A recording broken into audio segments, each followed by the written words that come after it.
Hi everyone, this is me, Berger, and this is the good man Kal Molinet. I hope I pronounced that name with a British accent. Um, and an anonymous third party has offered us financial compensation to discuss topics of the economy in general, but specifically within. Are you more of a libertarian or more of an anarcho-capitalist? I think they're both synonymous. Okay, well, Libertarian, yeah, lowercase, yeah, yeah. de facto at this point they Yeah. are, aren't they? What um, about yourself? well, I am 100% communist. I'm not a communist. I am, I am extremely far to the left, and we're probably about on the same level when it comes to being down on the political scale. But I'm very far to the left, Okay. so I'm very anti-authoritarian leftist. But I do think we should have a centrist government, which adds a few more dimensions to that whole situation. No, I do. I am very much in favor of socialized healthcare and services like that. I'm even considering, though I don't have sufficient research on this yet, but I do like the idea of negative income tax or universal basic income. So I'm probably we probably both hate authoritarians, but that's probably the only thing we have in common. Right. So being far left, what do you think of communism then? Communism poo poo. Honestly, I don't like it. Communism is I the idea of communism is a noble one, I suppose.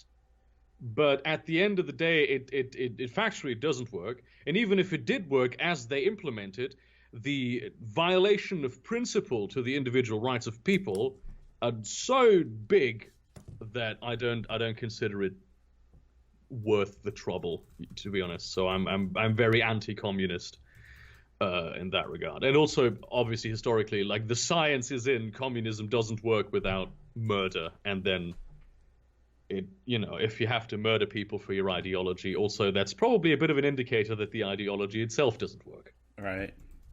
No, that's a good point. Good ideas don't require murder. Yeah, exactly. Cool. I guess the topics we'll go over will be, as we were mentioning earlier, centralization, right? Yeah. And taxation. I guess let's lock out the easy one first, then. Taxation. Ooh, taxation. Yeah, I know this taxation, this theft meme is very big, but I'd like to not strawman this. So please do put forward the argument yourself. So, taxation, I describe it as theft, objectively. If we were to define theft as the taking of someone's property without their consent, we would define that as theft, right? And areas outside of that scenario, in which person A were to do that to person B, we will call that theft. We would describe that differently if we call person C, the government, for example, doing the same thing to person B, taking their property without their consent. And so I view it then as being no different than as robbery or theft, just because they wear, different costume, they have a different title, remove, all the stuff around, there's still these individuals, so you will still claim, they just robbed me, right?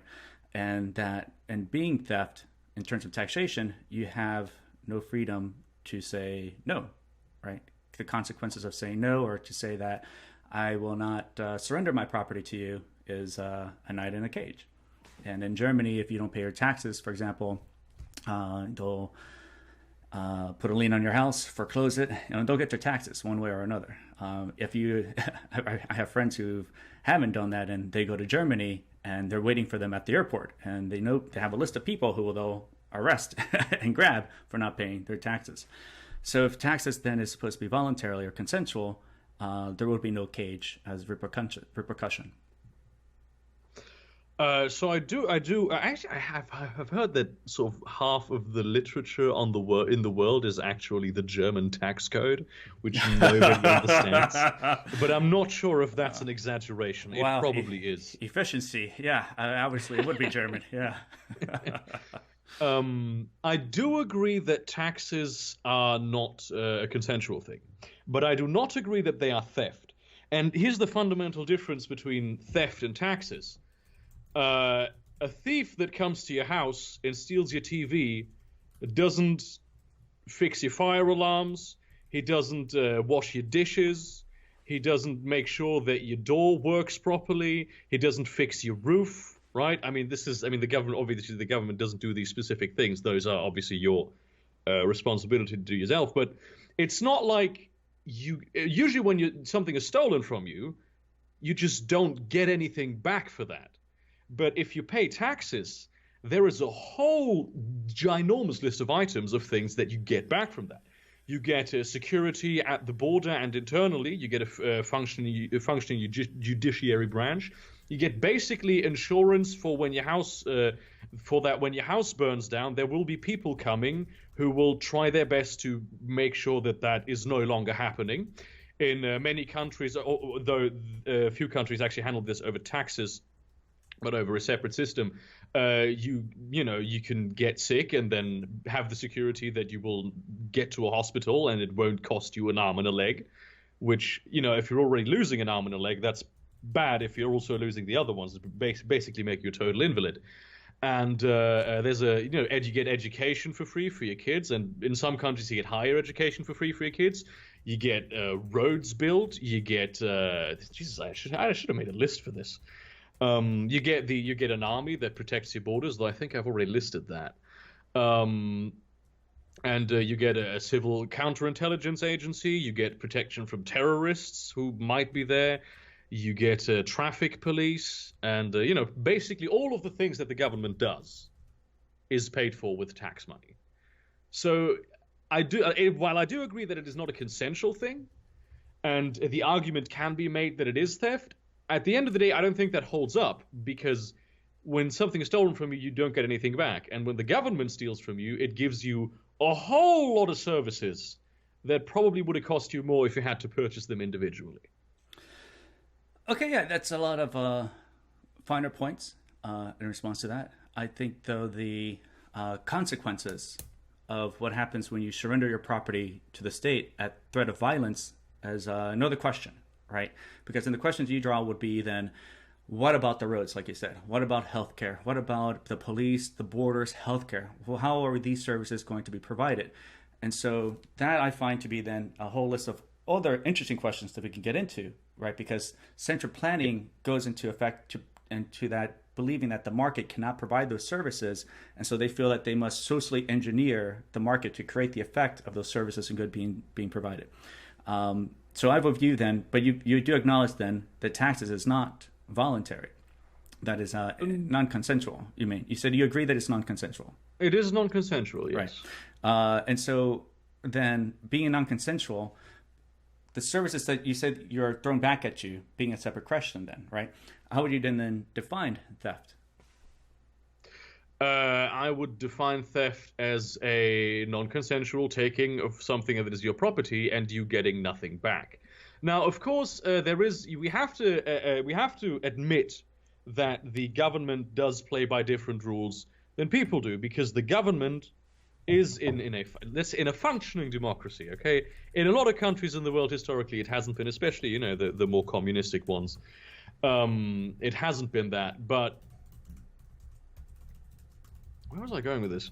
It plays by different rules because it is legitimized by the will of the demos, of the larger people.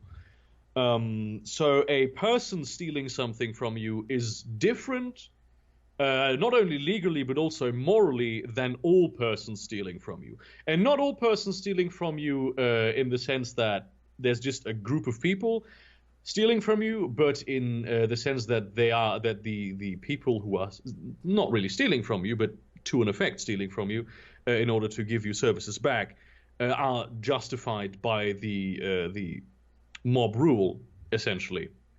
But also you need to be protected by rights that are inalienable, that cannot be changed by democracy. So if people in the country said, hey, we're gonna say that, oh no, you don't have a right to stay alive if we want you dead. that of course would be against the. That's where democracy would find its end. So you couldn't change certain, not even constitutional rights, but human rights. Though of course factually you could, but you shouldn't. Morally it would be wrong. Yeah, what was the question again? Okay, so I sometimes get lost in train. no, you're good. Yeah, these tangents are pretty good too. Yeah. So you define it as taking a property non-consensually, but then you add something to it that get nothing back. So if I were to, for example, come to your house and mow your lawn, and then foot you the bill for $500, that's not theft, right? You owe me the money. No, see, that's the thing that I also noted is that you're not the government. I don't have it's not like you don't have any influence over what the government does. The government has you pay taxes non-voluntarily, but it's basically if you picture it as a corporation, it is as though you would come to my lawn and mow my lawn, but also I get to vote who the CEO of your company is and who all the board members are. Well, not the board members. I mean, obviously that's not how it works. But all the people in executive positions in your company, I would get a vote as to who those people are. Why is it then, if this is such a good service, for example, mowing your lawn, so it's wrong if I were to cut your lawn and foot you the bill, but it's okay if government then were to cut your lawn without your consent, right, to take your money and then cut your lawn. You would be okay if it was a guy who came to your door and said, well, I'm the government, so it's okay, but not me because I'm not wearing a government uniform, and that's not okay. No, it's only the government would only be, if we stay with the mowing the lawn example, would only be allowed to do this non-consensually and take my money if it had been legitimized through the democratic process. So if some bureaucrat in the government just to say, you know what, I think I want to make some money. We can just buy a whole lot of lawnmowers, and then we're gonna send some people over there. We're gonna mow everyone's lawn. That's the correct sequence of syllables there. That of course would not be legitimate because it has not been legitimized through a democratic process. Now, of course, realistically speaking, there are things that governments do that are not technically speaking legitimized through the democratic process, because not every code that the government passes also passes through the legislative chamber of the government.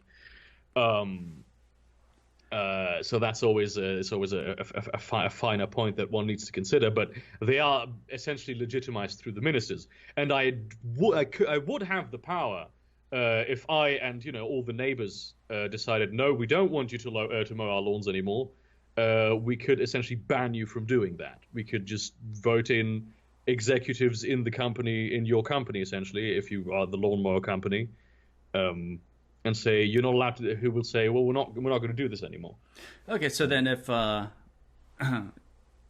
was not done through the legislative process, legalized through the democratic process, as it were, and they came out to do that without that being done, you will consider that then being theft. Well, not necessarily theft in the traditional sense, but it is akin to theft. It's akin to theft. Okay.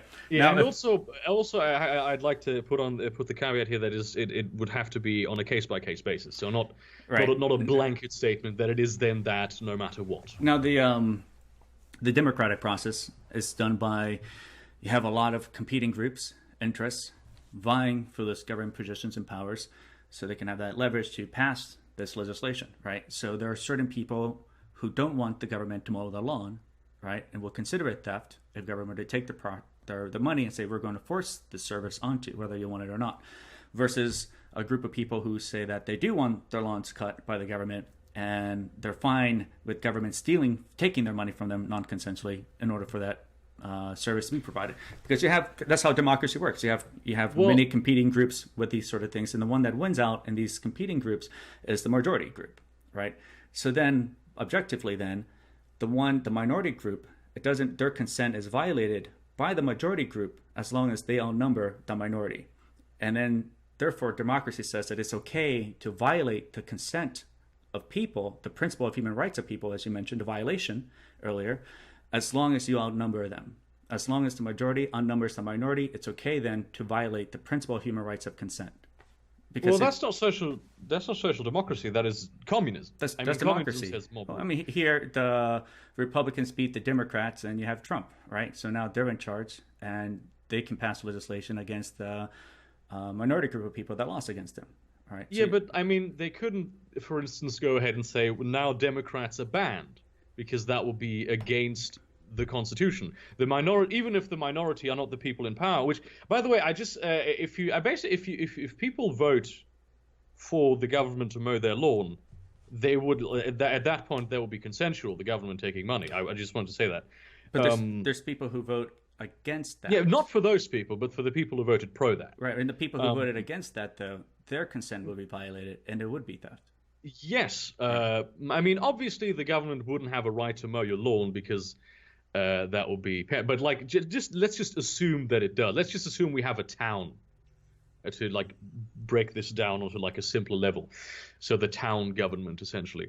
I mean, basically, the town government. There's still certain things that the legislative body that has been elected by the majority couldn't do. And also, if you have, I mean, I know America doesn't really have this. If you have more than one party, you have more than one interest group represented within that thing. So you always have to compromise on that front. But yes, there is a certain amount that the majority can compromise the what's the word that the consent of a minority. For instance, there is a minority of people who would very much like to kill people, right? They'd very much like to just go around, murder everyone they walk into.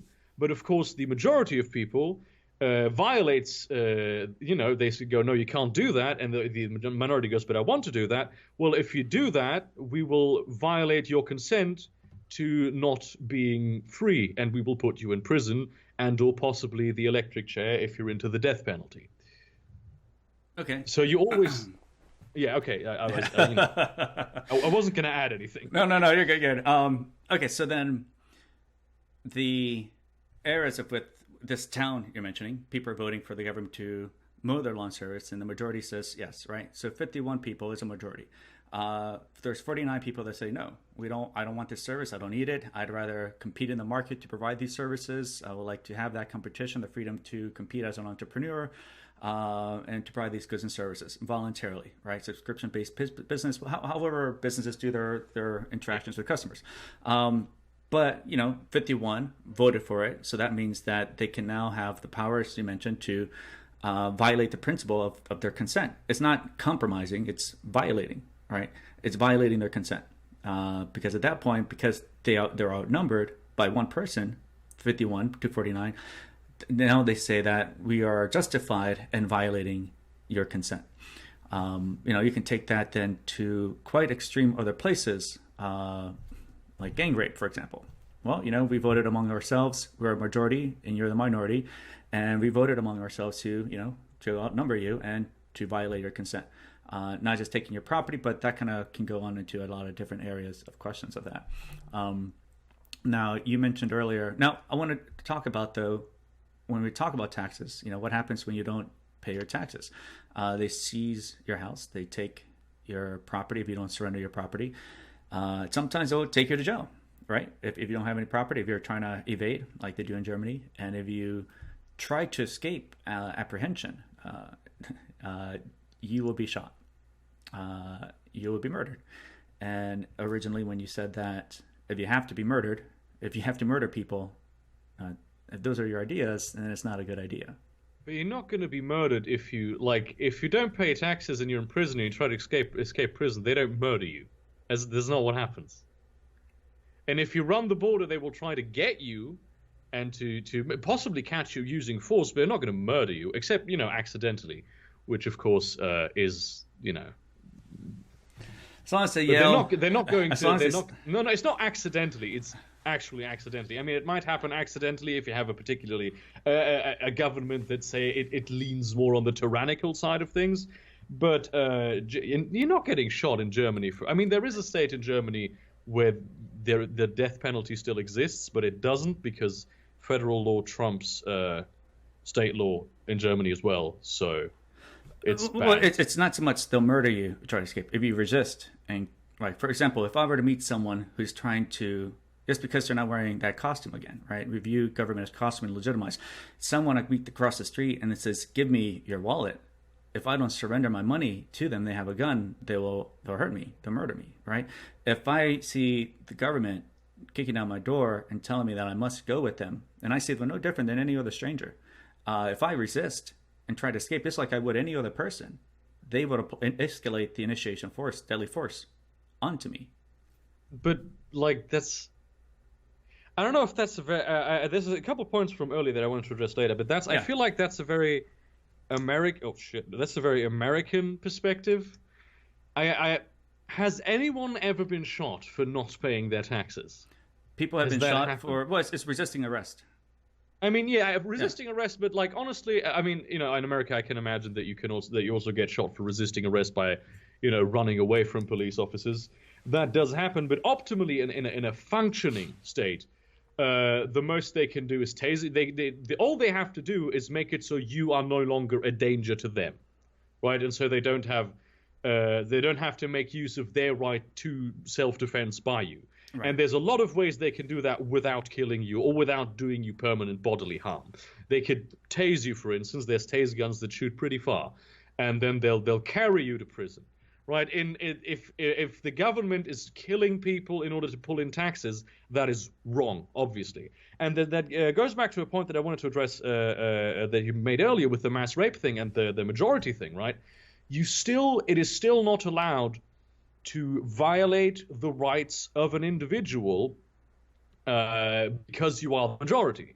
That is where the power of the government finds its limitation, right? Because even if you have if you have 100 people, there are 51 people who say we want to have our lawns mowed, and of course now the governing party could implement that legislation, but for one, there's going to be another election, and that's a very narrow majority. And of course, in some laws, some systems of government, some states, you have to, of course, have a larger majority than just 51% to actually put in a law like this or a law in general.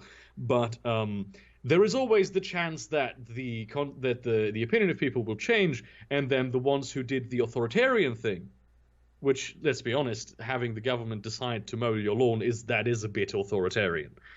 You could solve this differently by just having the people who want to do something, who want to do that, have it done.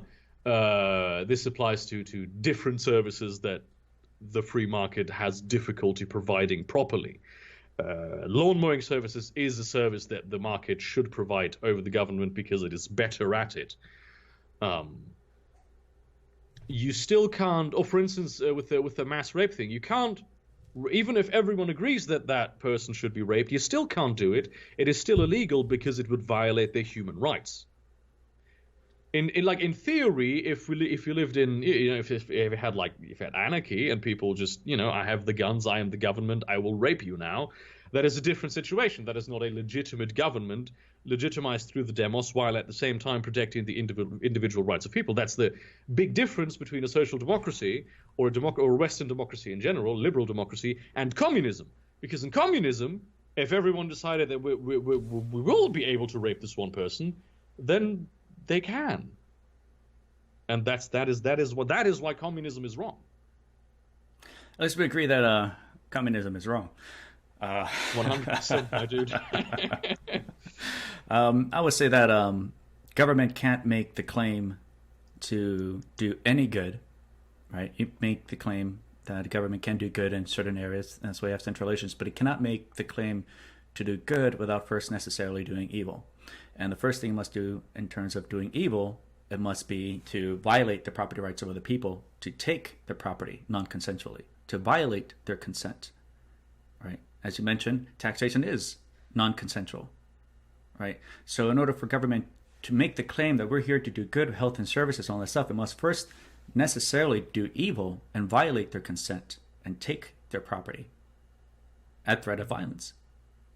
This seems to me to be like a bit of a chicken and egg situation, because yes, of course, they need to take your money Non-consensually. Well, the thing is, At that point, if you have, through the legislative process, decided that there will be this service that the government will provide, be it roads, be it healthcare, whatever. It is, first of all, it is consensual for the people who wanted that to happen. It is non-consensual for the people who do not, but that doesn't mean that they don't get to benefit from those very same systems. Now the thing is, right? I mean, it is an unfortunate situation, but it is a necessary evil. All right, so you acknowledge that it's evil. Now the thing is, I'd say it is a necessary evil in the sense that people use the word necessary evil as it is a necessary unfortunate circumstance. I wouldn't call it evil per se. Well, you just did. All right, but I mean, would you say violating consent is evil? Well, I know where you're going to go with this, yeah. and now you mentioned that if you are not legitimized through the demos, then yes, 100%. Yeah.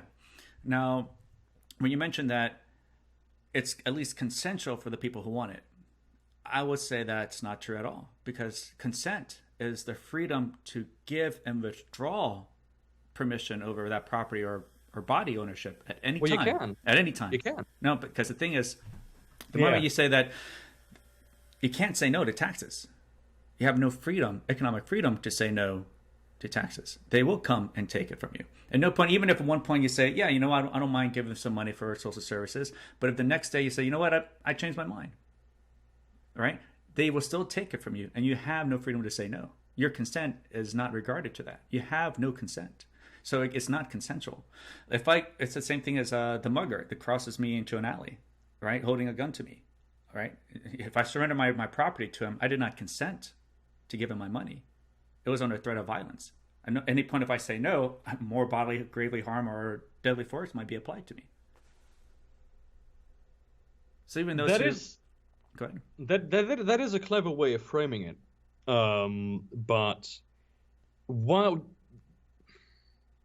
the reason that you can't just withdraw your consent from paying taxes from one day to the next is that it's impractical. That is, let's be honest about that. It's just impractical to operate these services at a cost that is lower than the cost that a free market would provide and more beneficial to everyone than whatever a free market could provide, because that is, I think, the only services that a government should be providing from tax money. All other things should, be provided by a regulated market, or in some places you can have a free market where it's basically, no problem.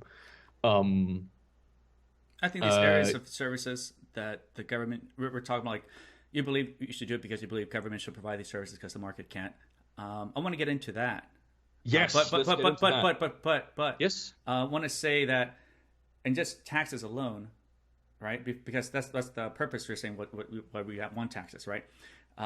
Because you believe that the market can't provide. I believe the market can, right? And those are the areas of discussions that are going to be fun in a minute. But at least in the areas of taxes, I would say that you acknowledge that are non-consensual. Even people who do wish to give the money is still non-consensual because they have no freedom, economic freedom, to still say no. Right? I mean, that's what consent means. They don't have any freedom to say no immediately. They do have the freedom to through the legislative process, which, of course, because a government is a big, complex machine, and you can't just. I mean, you can't. If you have a huge ship, you can't turn around like in an instant. I do believe that with the advent of modern technology and the internet, democracy can, like the legislative process, can become faster and more democratic and therefore more consensual in that capacity. And I do believe that it should, because I do believe the way we do democracy in the West today or anywhere in the world is outdated with the current technological standards. But the sole reason why what you can do is you can put other people in charge of the services that are provided. That is something that you can do. You just can't do it immediately. Right. That is and I do agree that is also unfortunate, right? It shouldn't be that way, but unfortunately, reality has imposed these restrictions upon us. Yeah, governments quite a evil, necessary evil in terms of violating consent and foreboding and Unfortunate. yeah, you say Unfortunate that, circumstance. but I don't agree that it's evil because it does. I mean, of course you have, but go on. I was going to go into it. Well, we already discussed. I would say violating consent at any point, any time is evil, right? If I don't give my permission or freedom to grant someone over the use of my property or body ownership, right, then violating my consent, that's evil. Anything that's consensual, voluntary, that's good, right?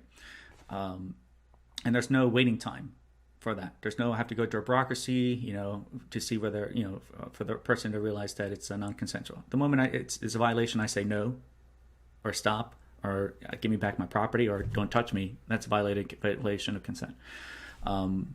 And I would say in terms of back to taxation, and in which we were describing ideas that are backed by murder are not good ideas. Taxes do that. Taxes throw people into prison all the time. People die in those prisons for not paying their taxes, for not surrendering their property to government.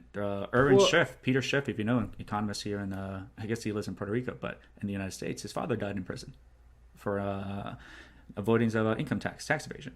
No, but did he get killed in prison for not paying his taxes, or did he go to prison and then die in prison? Well, it's hard to escape sometimes for prison. He got kidnapped for not giving government his money, and in that cage that they put him in, he died in. But that's a correlation does not mean causation, right? If I put someone in a cage, and as long as I feed them properly, and as long as I don't kill them, as long as I do the everything required to keep them alive in that cage, and then they still die, that's not my fault, right? If you kidnap someone, if you kidnap someone and put them in a basement, you feed them, you clothe them, you provide a television set so they can watch some BBC channel, that which, the police will come and make sure you have your license for. If you don't, know their tax and go to jail otherwise. You're responsible for that. You murder that person if they die in your custody in that cage, if you kidnap them. Legally speaking, that's not the case, I'm pretty sure. You are kidnapping that person, and you are violating, of course, their rights to freedom, but you're not... So long as you do your best to make sure that they don't die, and also if all you have is water and you only give them water, that of course that is your best. It would have been easy to see from the beginning that probably that person was going to die. But say if that person gets the flu and then dies, and even though you bought them medicine, that's not murder, even legally speaking. That is kidnapping, and you will go to jail for that, but it's not murder. Well, say you were to kidnap your neighbor. Right, kept him in your closet, and you feed him, whatever Bruststrats or the sausages in Germany, and you feed them well. If they die there, you would be charged with murder, would you not? No, if you kidnap someone and they die in your custody. Probably the prosecution would try to charge me with murder, obviously, because they were being smart, but that couldn't be proven because I would have kidnapped them, and I would have gone to jail for that. But only if I was. I think if people die through negligence, if I were negligent towards them and only fed them sporadically because I forget. I do have absolutely no short-term memory, so I do forget things all the time. So then that, of course, would also be an additional criminal charge, but it wouldn't be murder, because for something to be murder, it needs me to go out there and decide that I will now kill this person. That is murder. Drawn-out murder. It's you kept them in a confined cage. They're not living their life. You put them in a position in which you're responsible for their bodily well-being at that point, right? Yeah, but sometimes there are factors that are outside of my control. If he gets the flu, of course. I mean, I might be charged with manslaughter in that situation, but not with murder. And that is also something, because murder requires I will now kill this person, and I want to kill this person. If the person were to try to escape, you'll apply escalating force. If they were to resist, you're tasing, and were to fight back from being kidnapped, you escalate it to deadly force, as is the case when interaction with police or kidnappers, right? You would be charged with murder. Sometimes people don't want to try to escape because the end result will be murder, and so they try to be as compliant otherwise. Yeah, I do agree, but if you're talking about, obviously, if you're talking about the police doing this, and if people die from the police while they are, if they're only escaping. If they are antagonizing the police with weapons, if they're just antagonizing the police, you could still tase them. If the police are doing their job right, nobody should die unless the police is attacked by that person. You have use of deadly force in the police as well in the military. I was military, and so you have the situation in which the suspect is resisting and you feel there is a bodily threat of harm to yourself, including deadly force, you escalate it yourself and you pull the trigger. And so if someone legitimately feels that the stranger, me, just because I'm wearing a green costume or a blue costume, were to fight back, right, they're within their rights, especially for a victimless crime of not surrendering their property to the government. And if I were to apply further because they're trying to resist an escape, objectively, that's murder on my part. Just because I call myself the government doesn't excuse the objective fact of the circumstance. Yeah, but but the police is not above the law, right? If you, this is something that always has to be examined on a case-by-case basis, of course. That is why the police should be 100% always wearing body cams and shit like that, so they are able to be held accountable by the judicial branch. If you did not pose a threat to the police, a credible threat, or there was no extremely good reason, I don't know what the exact. That would probably be the difference between murder and manslaughter, wouldn't it?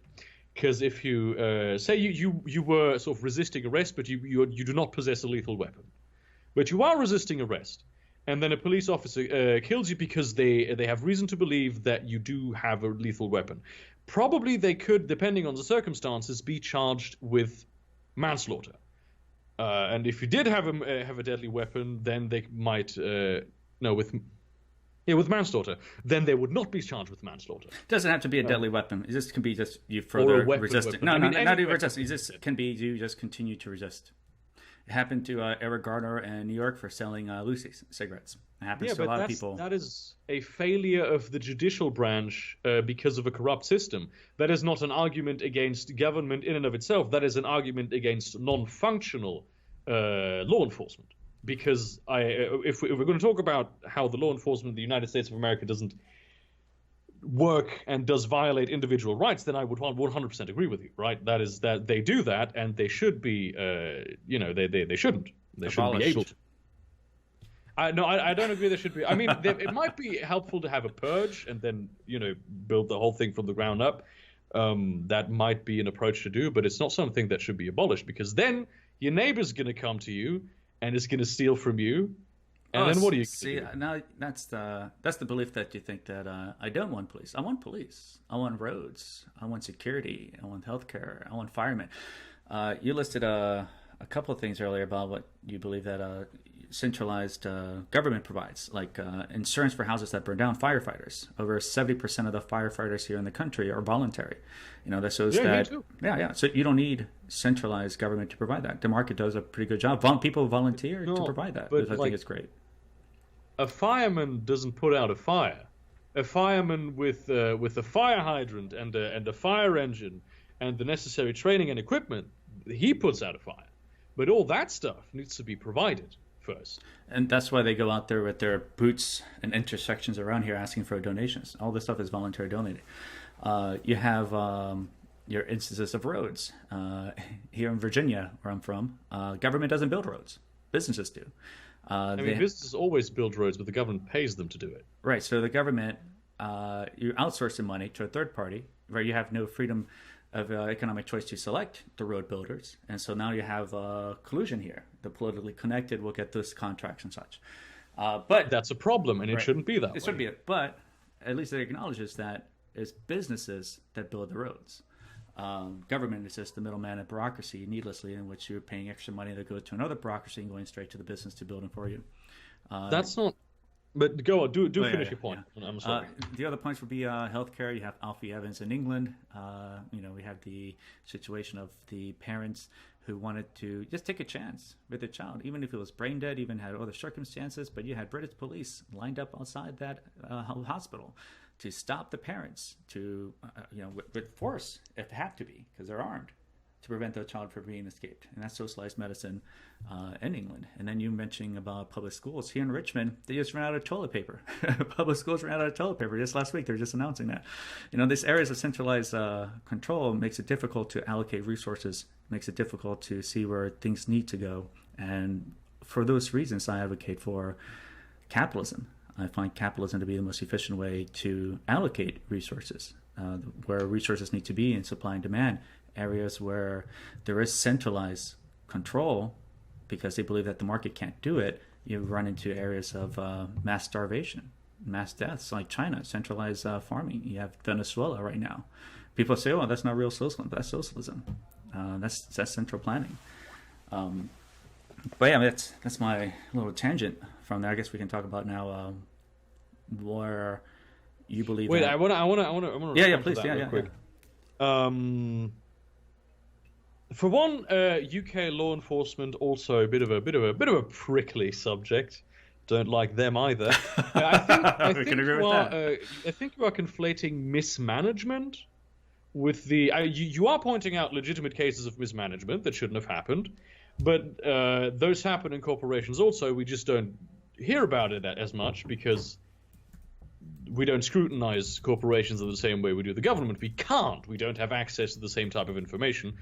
There can become legitimate problems. Legitimate problems can happen when things are mismanaged by a central planning authority. That doesn't mean that the principle of central planning authority is bad, because a lot of the time things are not mismanaged. And you don't watch the news and people say everything was fine today in school and nobody had a shortage of toilet paper, right? You have centralized school systems in the majority of the world, and even in America, most of the time they work.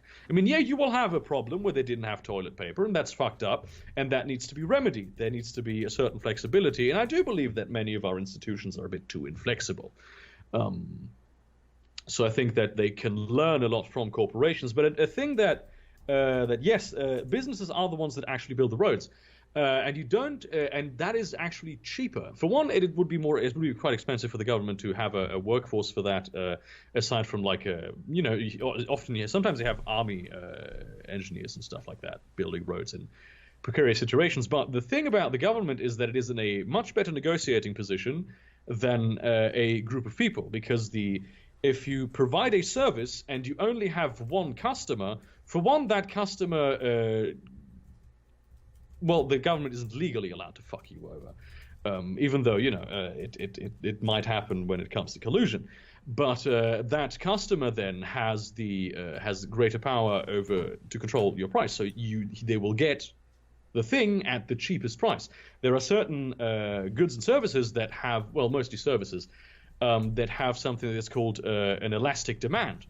So, for instance, if your house is on fire, you will probably pay any amount of money to make sure that it isn't on fire anymore. That is a service that has an elastic demand. If, however, you find yourself in a position, in a more powerful negotiating position, which is the government takes on your negotiating position and the negotiating position of everyone else, and of course, firefighters are a bad example for this, because in many states they do work voluntarily and are horribly understaffed. Because the government doesn't give them the funds that they require.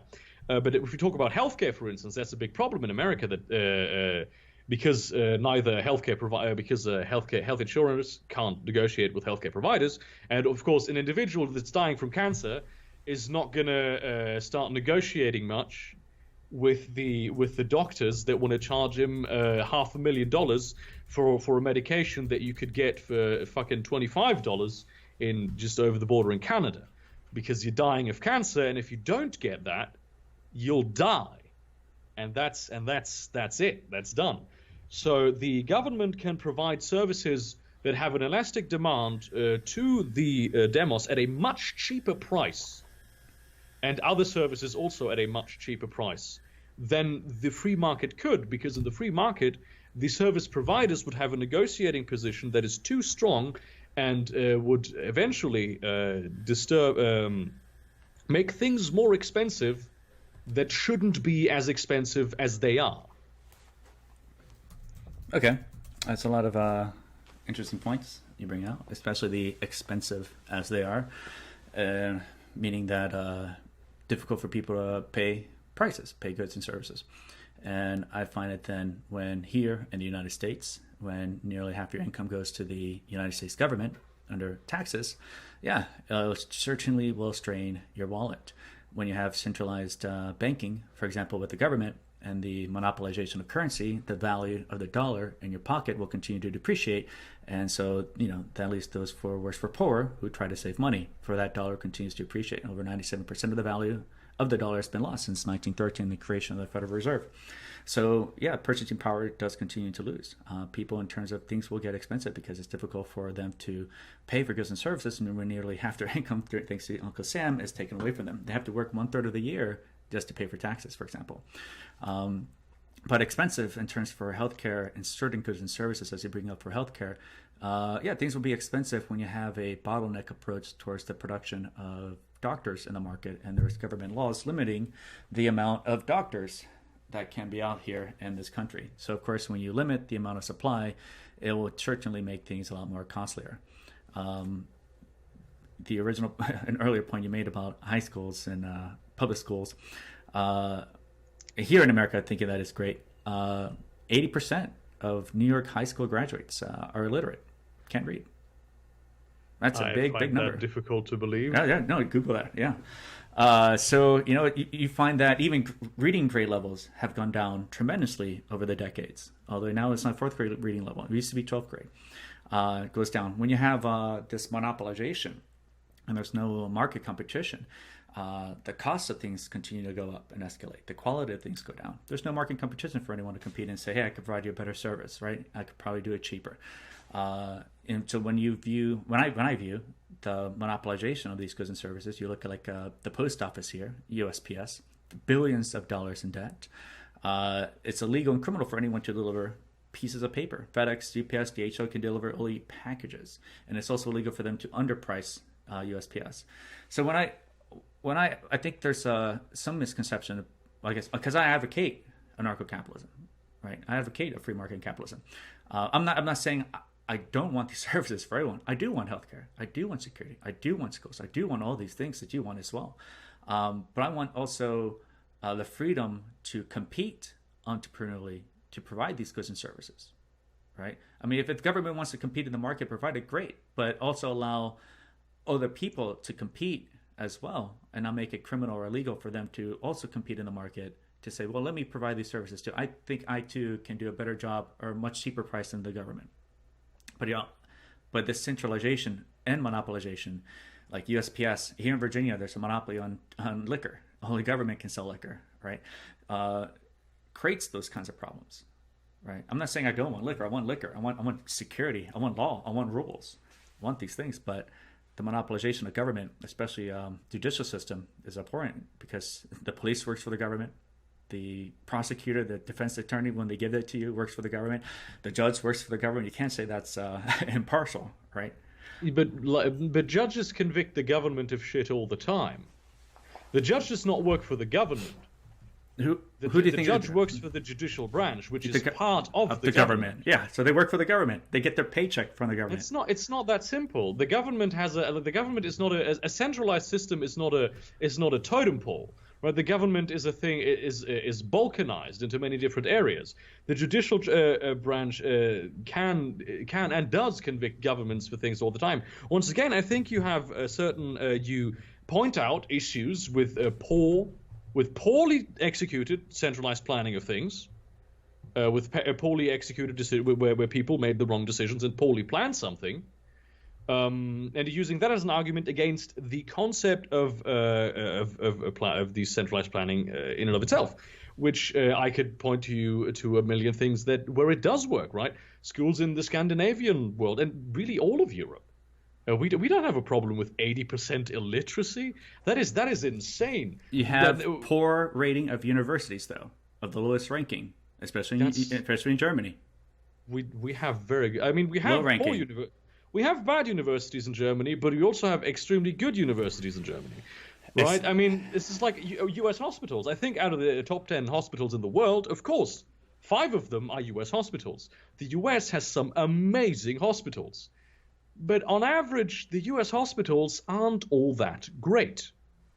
That's a problem. And I mean, the problem with the American government is in many ways that it does try to centralize things that it shouldn't, because even in government you need to have a certain balkanization of things, because a lot of specifics, like the supply of toilet paper to a school, shouldn't be handled by the federal government.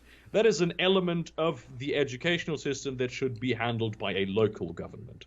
That's something that I find very important, that you have and you don't have a. I don't like centralization of government as it is. There are some things that a centralized government is required for, but I think more. I'm what Alex Jones would call a globalist, wherein I do believe that there must be a world government, but only for a very limited number of issues. I do believe that in most regards, state law should trump federal law in this hypothetical system that I do not even have the time to begin to describe. I think there are certain things that centralized governments do that they shouldn't, but that doesn't mean that is the principle of centralized government. That's wrong. That's just that that there are examples where they perform poorly, much as there are examples as where the market performs poorly. Now, of course, in the market you have the advantage that sometimes, that often, if you perform poorly and there is competition, not if you have a monopoly on the market, which at some point you have a runaway monopoly, and you can basically ensure that you keep that monopoly in perpetuity. That, of course, can happen in the market, which is why I agree that some services should be provided not by the government but by the market. But you said something about doctors. What do you mean with doctors, that the government is artificially limiting doctors? Yeah, there's laws that limit the production of doctors out there in the field. So, but, I mean, how exactly do these sort of manifest? They're even in England, they have laws that have I guess you can say. Certain number of quotas or certain number of licenses can be handed out, and so it kind of in a way limits doctors, the production of these medical fields. Now, if we're talking about why goods and services are so much, is because the production of doctors are not allowed to be freely available as they should be. Right, more doctors in the field will lower the cost of goods and services. Yes, I agree. I agree that more doctors in the field would probably lower the cost of goods. The problem is that not everyone can just go out and be a doctor. A doctor is something that requires extreme intelligence. It requires extreme work ethic. It requires very focused intelligence. I mean, the road to becoming a doctor is an arduous one, because you don't want doctors to make mistakes, right? You want the best possible doctors that you can have, and that is the sort of highly qualified personnel that unfortunately there is a dearth for, because there just aren't enough people that could theoretically do it. This is why we need to invest in better, not in more education, in better education, so we can have more people in a better educational system. We can have more people that can do more highly qualified jobs, for which there is always a dearth of personnel. So the cost of those services can be lowered even in the market. Have you ever heard of friendly societies, mutual aid societies? I might have, but I'm not sure what you mean by this. So these were before the welfare program, before Lyndon Johnson's war on poverty kicked in Medicare, Medicaid. So you've had a lot of these. You have a lot of wave of immigration coming in here as well. You had a lot of people who couldn't afford expensive services, but there were doctors in those fields in which they could provide for these communities. They pay in like an insurance program, a small amount per month.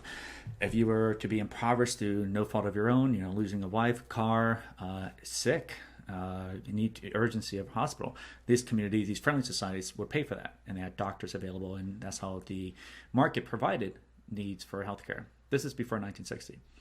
And this not just ran here in the United States, but also in Britain. A good cursory Google search will find you a host of interesting historical examples of friendly societies and how the market provided health insurance services for people in need, for everyone. And you find then through these programs, the poverty rates were declining. you find that through these programs that the well-being of people in terms of the healthcare needs were greatly improving.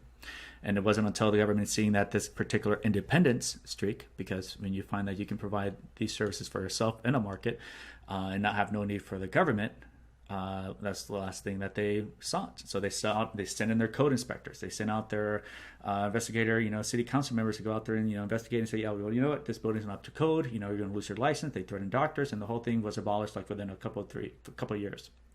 And just to pave way for the government to create then their Medicare, Medicaid services. And from that time in history, which is why people who are born from sense believe that the only way we could ever have healthcare is because of that. There's a whole history before that people have forgotten. Like 1984, they rewrite these sort of things, especially in public schools. But especially here in the United States, there used to be a postal service that competed against the government's post office, United States Postal Service. And he did it cheaper and faster until the government saw him as a threat. Lysander Spooner sued him out of business and then passed a law saying, okay, we're not dealing with that anymore. It's illegal and criminal for anyone to compete with the USPS. So there's a history, market history, factual evidence. So the market has provided health insurance. The market has provided postal service, security service, all these things. But most of this stuff has been, pushed aside through like eminent domain and a lot of laws to kind of push aside market services in favor of government ones to increase centralization of control. Because you mentioned that you think that you want global government for a few services, but it never stays just a few services. It never stays a limited government. It always finds other ways to monopolize, to increase that collective control. It never stays just a small little bit of government intrusion in your life. It just continues to increase like a tumor. My last note I just wanted to say was, at least the mismanagement in corporations are things that I don't have to pay for. Right, the mismanagement of Blockbuster here and their video services that could not compete in the market against Redbox. I didn't lose a dime. I don't lose any sleep. If they can't compete, that's their own problem. I don't lose any. But when government has mismanagement, I suffer because they monopolize those services and I'm forced to pay for them. If they have a union, stalwart bust in which no one's going to provide those services, I suffer, because no one else is allowed to provide their services. There's, for example, the forest industry here, wildlife here, kept people in their hotels and the woods and the forests. They were not allowed to leave because they were not getting paid. And so, people suffer when government does mismanagement, but I don't suffer if Blockbuster or Netflix or regular businesses mismanage, right? If I'm not part of the patrons. Well, but if you are part of the patrons, you do, and But that's then I don't think that's then you can sue. You can sue the government, right? Like you can sue the government. Judges that is have possible. immunity. People do it all the time. Judges have immunity from their own. It's just they have no liability for their actions. Say prosecutors. Yeah, because they're judges. Thing. Yeah, you can go to a higher court, and you can, if a judge doesn't, if a judge, for instance, is what's the English is not my first language, so I sometimes miss words.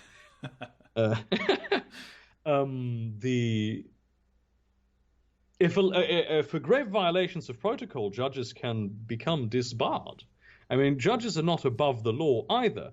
But what I wanted to note is that you speak a lot about the US and the UK, and the problem with both of these countries is that they do a lot of. I mean, every country does a lot of things wrong, but the US government is a very unique entity in that it has this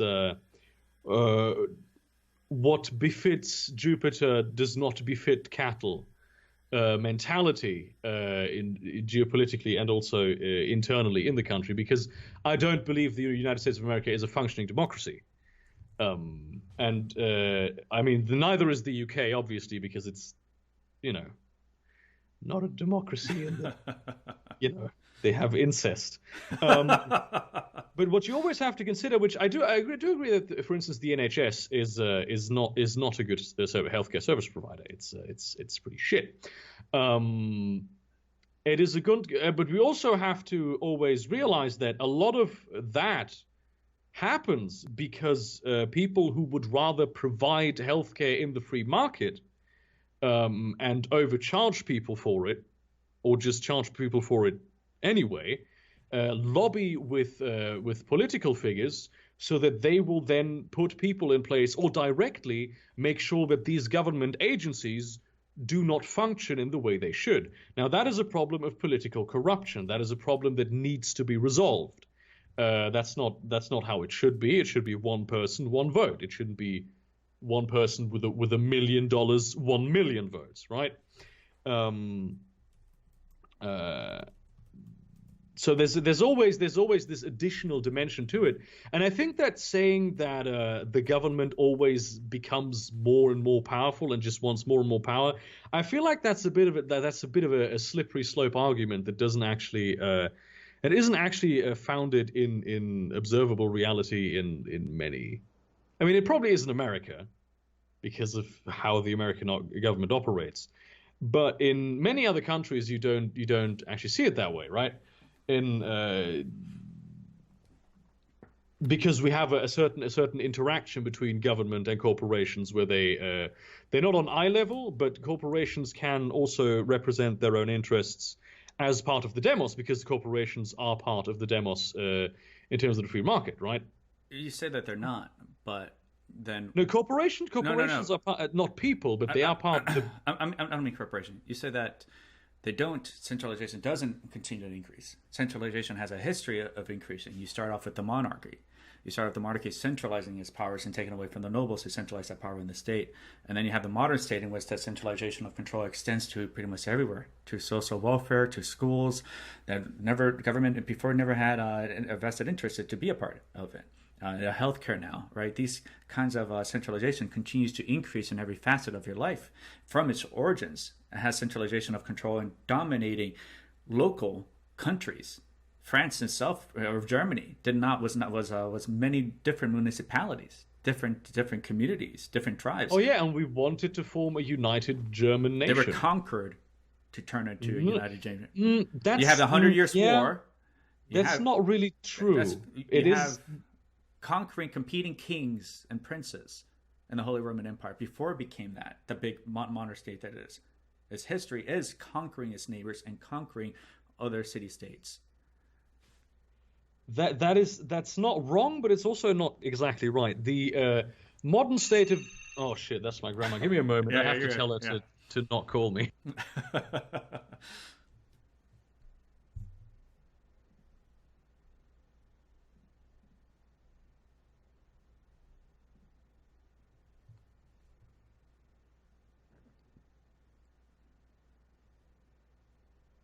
I already had to blow my grandmother off yesterday, so I told her to call me in half an hour. Terrible. Where was I? Yeah, you're a good grandson for continued reminder that you still care for her and all that stuff. So. I mean, yeah, she's my grandparents are the only part of my family that actually gives a shit about me. But let's not talk about that. The formation of the German state, it used to be different. And by the way, that the control that the nobility used to have, or the kings and the lords, which were also part of the nobility, over the demos, that was absolute. The demos had no say unless they were born blue-blooded. And what happened in many nations is that there was a process of democratization where the government was no longer legitimized by I am the government, therefore I am legitimate, but the government is legitimized by we want this, and if we don't want this, it's no longer legitimate. But to stay with the German example, the German people were not conquered. The German people wanted a unified German nation. Which they actually handed the crown to the in one instance they formed a parliament against the wishes of the government, and then they declared, because they thought we need to have a king because we're a nation and a nation needs to have a king, or at that point I think it was the Kaiser, the emperor, and they went to the emperor and said, hey, how would you like to be emperor? We the parliament have decided that you shall be emperor. And he said, but you're not God, you can't do that. I am a nobleman. An emperor can only be declared by the grace of God. You have no right to do this. Now, at the end of the day, in like the Second German Revolution for independence, that did end up changing. And we did have an emperor, but we also had a democratic system in place. And so the absolutism of the power of the government was reduced. and balkanize to give more people control over what the central governing organ can do.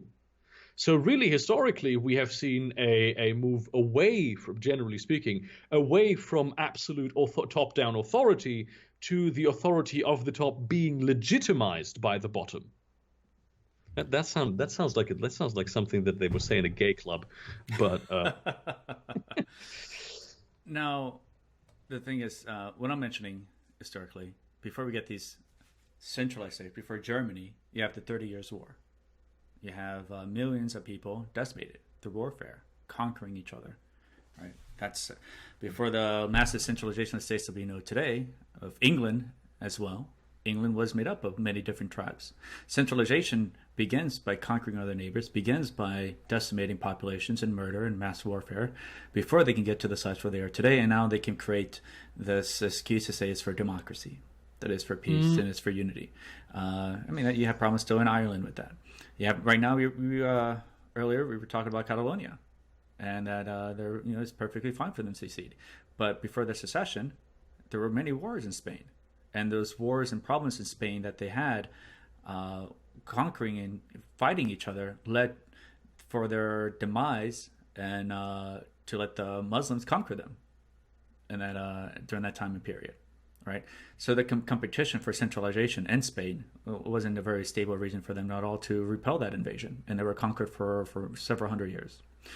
I'm just saying that the history of centralization, before the states that we know them today, have a history of conquering each other and murdering each other, before we can call them the Great France, England, Germany, Russia, United States, and so we can't just look at centralization as this like utopian, interesting model when it has a history of bloodshed and mountains of bones and skeletons underneath them. It is not. Okay, I do agree that many of these nations generally do spring from the history that has happened before. Yeah. But you seem to imply a certain that in the conquests that were done by, say, the Prussians or the Castilians were in the name of centralization. That's not the case.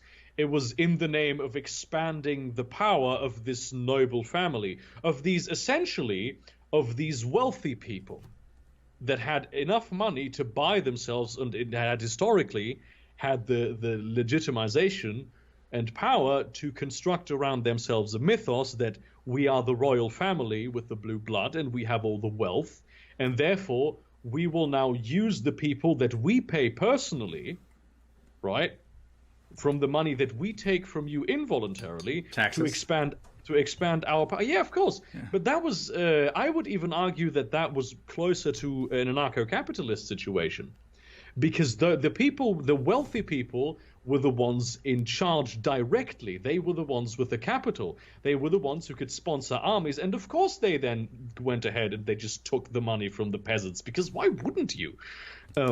You have all the power. And that is, why all the conquests happened, because these people obviously wanted more power.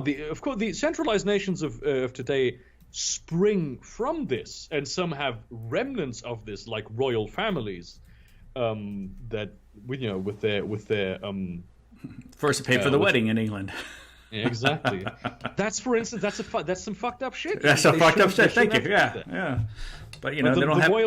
I'm pretty they should give the royal family Buckingham Palace and like all the things that royal family owns, and they could make tourism revenue off that, and they would still be one of the wealthiest families in the universe. Right. Let's be honest. But they shouldn't get salary. I mean, the Queen is the head of state, so she should get a salary for that. But if that's I would say monarchy is not closer to anarcho-capitalism. There's only one thing that we advocate for, this one, and that's property rights. That's it. Monarchy has to violate property rights to taxation for them to be wealthy. It's not so much you can have money. That's not really have no consequential. Like the amount of money that Steve Jobs had, doesn't affect me at all. It's property rights. The only reason why we advocate for property rights is because it's the most ethical system to solve conflicts of dispute. Because resources are finite, there's going to be conflict. And then the only way to be able to own resources is through homesteading, unowned property, unowned resources, or through voluntary trade, title transfership of owner of items, goods, and services. And that's it. Any other way to acquire goods and services and property is done through theft, right? Murdering other people, forcefully taking violence. The only thing that anarcho-capitalists advocate for is just property rights, body ownership, and ownership of your property through voluntary trade or homesteading. That's it. No weirder than that. I do very much appreciate the romanticism of this notion, right? I do find that it is a very nice notion. And I do actually believe that anarcho-capitalism can work in certain contexts. If you have say you have a valley, and there's an amount of people there that is smaller than Dunbar's number, I think that, I mean, you see it in some places, especially in the United States, where anarcho-capitalism works. It's just that once you go about Amish, for instance, once you go over the Dunbar's number, and once you are dealing with systems that are of increasing complexity, you find that you run into a problem wherein anarcho-capitalism assumes a certain equality in the agency of people to do things as economic actors. And people are not equal or anywhere near equal as economic actors. People with more money do de facto have more power. That is even this way in a system where money is not the only means of achieving power. I mean, you can theoretically become the president of the United States without a dime to your name, and that would make you more powerful than all of the wealthiest people in the world, right? There's more than one way of achieving power, which I also believe is a very important factor, so that one factor isn't the only thing that determines the control you have over others. And so if, for instance, Steve Jobs decided that he was going to take your shit and he was going to enlist an army, he was going to use one of his billions and was going to enlist an army and send it after you, and it was just take your shit, what are you going to do? That's a good question. Here in the United States, you have the most well-armed population region in the world, right? And not just recently. You just had the Bundy Ranch situation, in which for the first time that I've ever seen, you had civilians, people, rifles drawn at government agents, at the government, sights on, because the argument was for property rights, right? The argument wasn't about any kind of interesting moral issue. The property was, this is his land, this is his cattle ranch, this is the government intruding on his property rights. And so the argument for that won over anything the government could make up, and the government had to back down, and they did. So voluntary militias is not something that's unique or different. You have coalitions of different types of militaries, of security forces that have arisen throughout history. You have a great example like Greece. Greece was not a centralized empire. It was made up of 1,500 that were over 1,000 different types of city-states. And that population, small in comparison towards a Persian empire who came to them, outnumbered them, they defeated them. Right? You can have, but one thing that people ought to forget about, that a lot of people think like these communities spring out of nowhere, kind of like gnomes or dwarves out of the ground, like in Token. For Steve Jobs or Bill Gates to get this army, he needs logistics, he needs services, he needs utilities, he needs a lot of these sort of things, these services that are already provided in the market. And a lot of these things that are already provided in the market wouldn't look so good on them to be showcased out there in the marketplace when they have many other competitors. Yeah, we're providing water to Bill Gates' murderous entourage. We're providing internet for them to go and murder and pave way and create this Sherman's march through Atlanta, for example, and massacre of millions of innocent people. It's difficult enough to have logistics. It's difficult enough to find companies and businesses to be along with your murderous plan. And especially if you're a business, if you're a CEO, you're part of a board member. The moment you say, hey, yeah, we're making a lot of good profit, we're making a lot of good money, let's go and take their property and kill them. It's like, you're fired. Security, remove this guy. This is interesting, fantastical notion of like extreme examples, thinking like things kind of run through movies, but in the business world, you get kicked out if you're going to make horrible financial decisions. There are shark predators that will take over your company as CEO to say they could do better than you. And these things revolve all the time around here in the U.S. I'm pretty sure maybe in Europe as well. The thing is that this whole thing of wealthy people essentially being the only ones that own the armies and the infrastructure has historically worked every single time. That is where we get monarchy from. That was just dynasties of people who were for some reason wealthy and who continued to accumulate wealth, and nobody was able to remove them. Right? You can't, even if you have a board of directors, right? Those directors are making the investors, the big investors, are making massive amounts of money.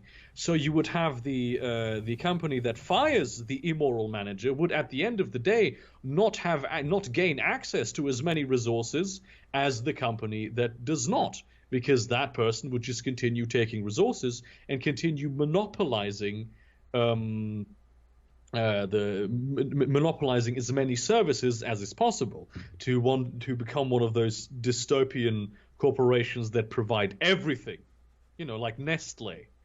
I'd happily live in a Nestle, gated community, free chocolate fountains. If you're rich, honestly, if you're rich, probably it's great if you're rich, but if you're poor, it's not. And what I want for people is for people who are poor to be able to not starve, basically, and to advance societally.